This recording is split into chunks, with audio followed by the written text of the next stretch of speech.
Hi, it's Brad from T.CON again, and today we're going to take a look at some of the aspects, some of the details in the Work Center inside of MES Cut. So, more specifically, we're going to take a look at quality inspection. So, quality inspection is an extremely important area for all of our customers. In an earlier video, I went over entering time, and we have a similar setup for quality inspection. So, let's take a look.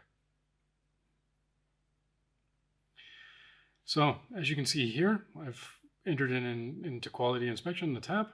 You can see here kind of a traffic light system saying the status of the inspection. If all the obligatory fields have been entered, so if it's marked as obligatory, it must be entered. It's not optional before you're allowed to post. And you can see the inspection characteristics and this current status. As part of those characteristics, you have a lower tolerance limit, you have an upper tolerance limit, and a target value. You can also define a lower warning limit and an upper warning limit to kind of say, oh, it's not ideal, but it's still within tolerance.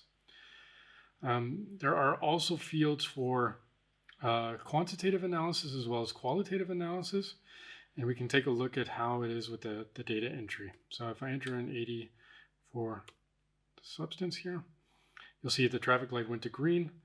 And if I went to 82, it would be red again. And if there was an upper tolerance and I was between, like say, for example, 80.5 and 81, it would turn yellow.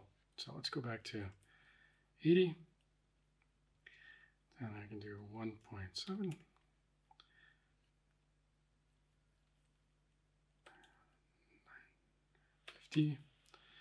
And then, okay, let's say it's okay. Now once I hit enter, all the traffic lights went to green.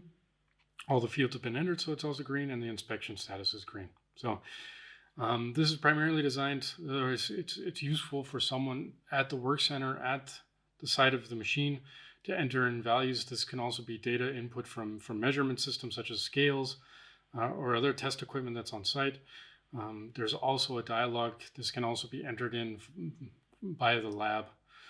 So if the lab has samples and they've made measurements, that they can enter in it as well in order for the material to proceed to the next production step. So that could be one way to work around it. So it's also possible to connect MES Cut to various different LIMS systems. So it just on a case-by-case basis needs to be looked at and seen what are the requirements of our customers. But we've pretty much seen it all. So in the meantime, I'm going to go into more detail on other aspects of the MES Cut Work Center. I hope you stay tuned to those videos. And in the meantime, thank you for your time and have a great day. Bye.